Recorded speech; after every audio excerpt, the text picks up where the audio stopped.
Hi, everyone, and thank you for braving the hot sun to listen to the important messages of so many speakers today. I'm here to follow on really on Ngozi from the World Bank and talk very specifically about women and girls empowerment and what that has to do with achieving the MDGs and reducing poverty. There probably is no magic bullet to reaching the MDGs, but if there were, it is women and girls empowerment. Discrimination against women and girls is holding back achievement on MDGs 1 to 4. It has been widely recognized that this makes a difference, and I want to read a quote from Kofi Annan, the former Secretary General of the UN. The world is starting to grasp that there is no policy more effective in promoting development, health, and education than the empowerment of women and girls. And this is also the most important way to prevent war and achieve reconciliation. Well, I wonder what world Kofi Annan was talking about, because if gender equality is seen as so important to reducing poverty, why is it that in humanitarian aid less than 3% goes to addressing women's needs? And that includes the amount that's directed to preventing sexual and gender-based violence. Why is it that in post-conflict countries, less than 5% of our aid goes to addressing women's needs? This is an urgent priority. Violence against women alone is an epidemic, and I'm going to return to that.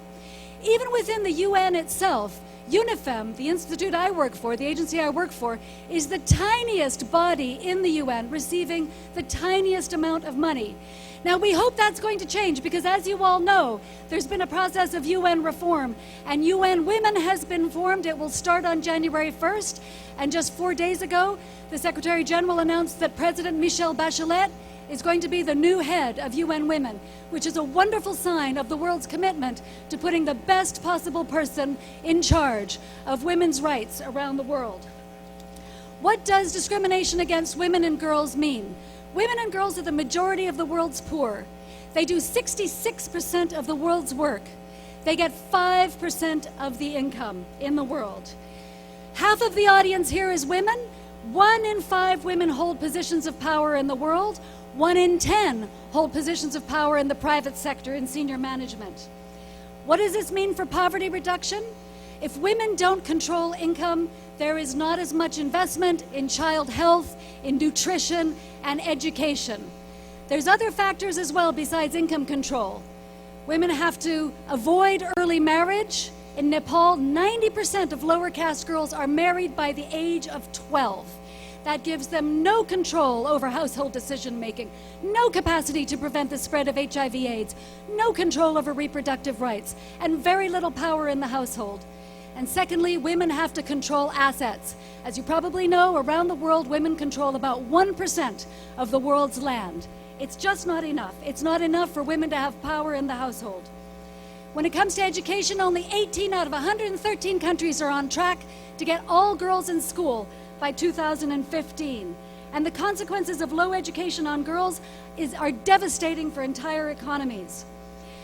Ngozi from the World Bank talked about maternal mortality, one of the biggest global scandals. Every minute that we are standing here, a woman is dying from preventable causes in childbirth. The rate of maternal mortality is going down by 2% every year, instead of 5.5%, which is what's needed to reach the 2015 goals. Now, I'm just going to finish on a note about women's power. Anybody here who's had a baby knows that that is just not a good way to die, and knows that if women were in charge, we would stop maternal mortality as well as address many other wrongs. And in fact, where women are in charge, and in 29 countries in this world, 30% of decision makers, of elected decision makers, are women. Where women are in charge, more money is spent on women's needs. But I want to talk about one area, the least democratic forum in the world for decision making, which is peace talks. Peace talks after wars, where women are fewer than 1 out of 10 of negotiators.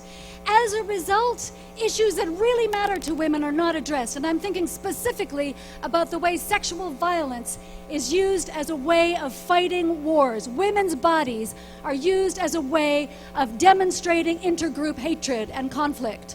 This is an epidemic of a gigantic scale. It prevents recovery, it prevents peace. And yet, where are women at the peace table? I'm going to give you an example of a country where all of these things come together in a way that affects global security and your security here today, and that is Afghanistan and the border areas of Pakistan. In these countries, there has been historic neglect of women's education. In Afghanistan, women are less than 12% of people who are literate. In Afghanistan, women are neglected from birth. They're undernourished, and there is very serious violence against women. There is pressure to have enormous families. This is a country where there is also prejudice against girls to the point of promoting early deaths, female infanticide or neglect. So you have an unnatural male prevalence in the population. This is a country, because of the high birth rate, where 70% of the population is under the age of 25. Add it all up, folks. 70% of the population under the age of 25, a youth bulge, a bulge that is predominantly male, a population that is undereducated. What's the result? Extremism. It is an extremism that affects us all. Neglect of women is part of global insecurity. And yet, here we are looking at issues of reconciliation with the Taliban and reintegration in Afghanistan, where we're thinking, okay, this is a priority because we have to pull our troops out. Fine, listen to what the women are saying. They are saying, and I quote, "Don't trade away our rights for temporary stability and reintegration of the Taliban." In other words, don't sell us out. And yet, leaders of the world, leaders of major financial institutions are starting to say, maybe it's too early to be investing in women's rights. I have to tell you today, listen to the women. It is never too early to invest in women's rights. Just like our brothers and sisters here who work on climate change and who've been telling us for years, it's getting to be too late. It is getting to be too late. We have almost missed the bus. It is never too early. Tell your governments, invest in women's empowerment, invest in women's rights. It is never too early. And I'll just leave by asking you please to consider signing our petition on women and peace and the prevention of sexual violence.